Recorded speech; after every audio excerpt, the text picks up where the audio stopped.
My friends, I don't like sand. I love it. Sand is delicate, soft, pleasant, perfect for adding texture to terrain and miniature projects. And it does not get everywhere, especially when it is contained in a bag of sand, or a sandbag, if you will. Aside from holding your sand and keeping it organized, sandbags have many uses, and according to some dodgy websites, sandbags have been used since ancient times to create barriers for things like fortifications and flood control. And that's why they're a great piece of terrain for all your tabletop games. And so today on Selrahc Games, let's make some sandbags out of paper.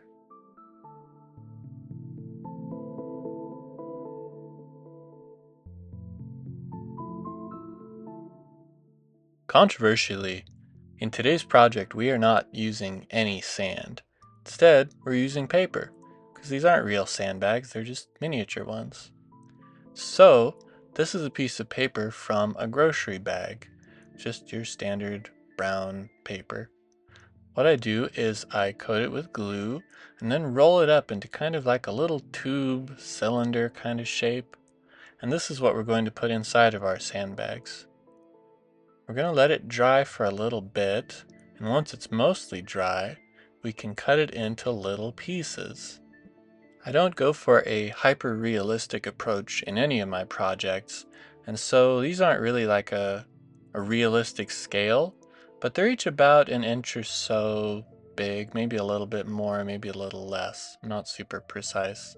And when you stack them up, you already kind of get the impression that these could work pretty well. Just a pile of little bags to hide behind. Then, to give them a nice bag texture, I'm going to take this paper towel, this piece of kitchen roll. One side has a very pronounced texture of swirls and flowery patterns, but the other just sort of has this knitted-y, fabric-y texture. And that's what we're really going to use to wrap the sandbags in. So I cut out a piece of it. This one was 2 inches thick. It might have been too much. But basically the goal is we want to be able to wrap up each of the little sandbags. So after spacing them out on this piece and seeing how many will fit, I found that 5 worked well.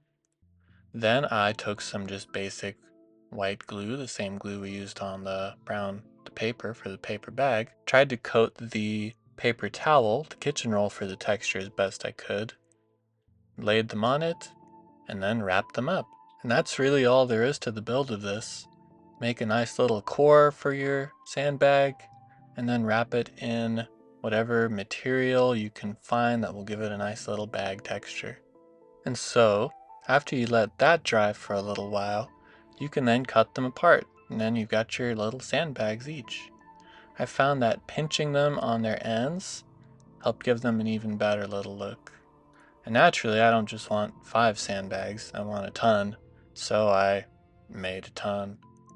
And when you're making them all sort of at the same time, in like an assembly line kind of process, it goes really fast. Put on a nice YouTube video in the background, or TV show or movie, and before you know it, you will have an absolute mountain of sandbags. I didn't really keep track, but it probably only took me about a half an hour or so to make all of these. Once all of your little sandbags are dried, well, we don't just want individual sandbags.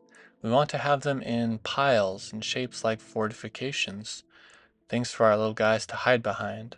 In the future, we'll make some scrap barricades and things like that out of wreckage and scavenged materials, and for those it'll be good to just put some random sandbags as well to add more interest. But for now, let's just make some shelters and fortifications and little mini bunkers out of the sandbags we've made. There's not a lot to really talk about with them, so I'll just let you watch as we do it. Basically, you just glue them together into whatever shape you want.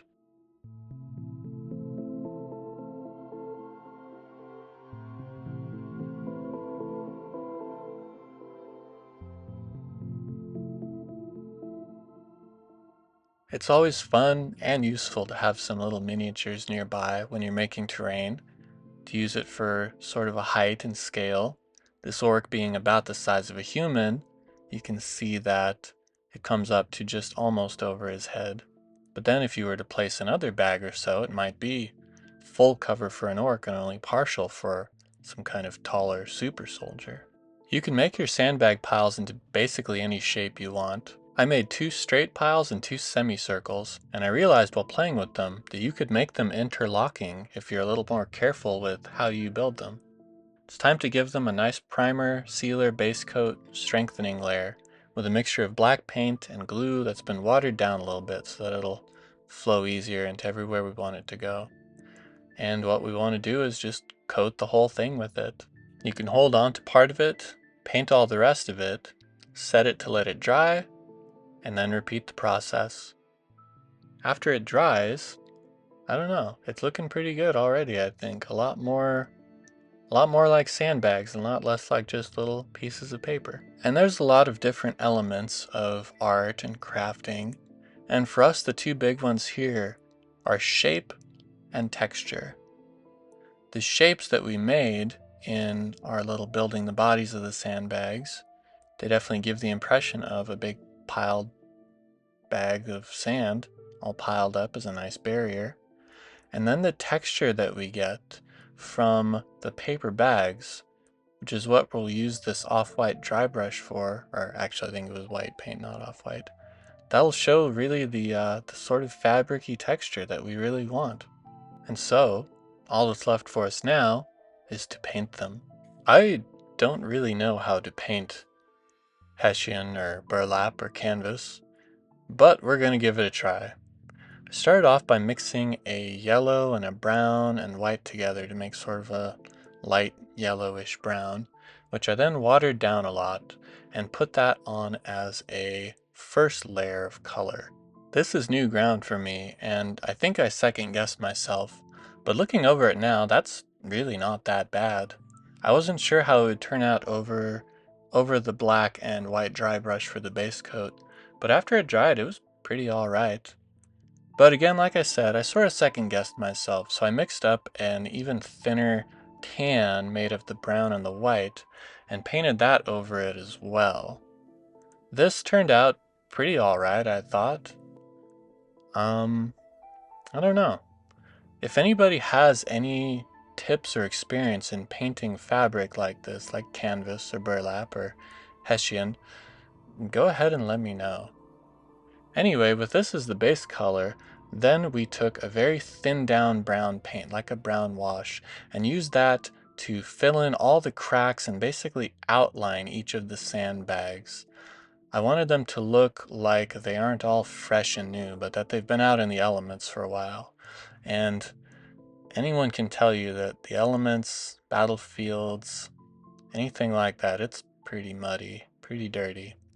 To reinforce that further, then we took this thin down black, thinned down with water till it was basically translucent, and used that on everywhere that we'd already put the brown, but especially in places where the bags would be in contact with the ground to imply even more moisture and grossness.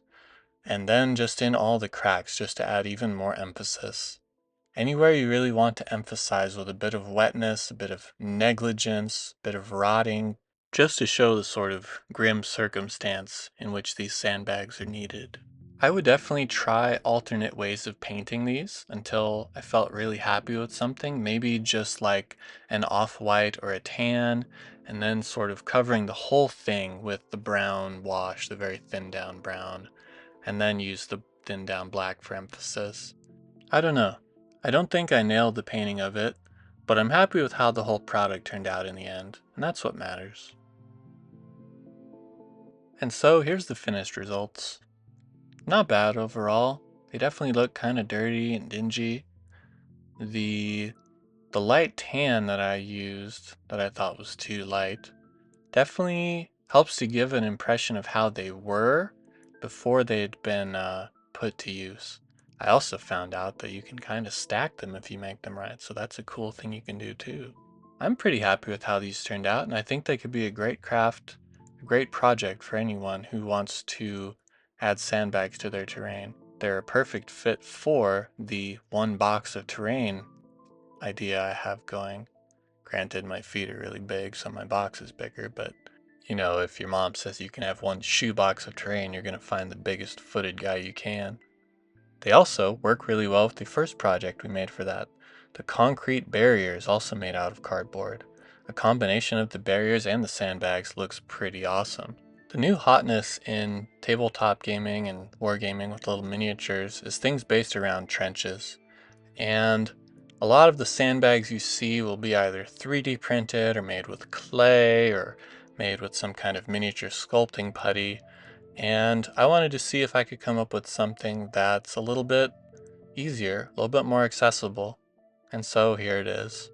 Hope you like it, my friends, and hope to see you next time. Take care.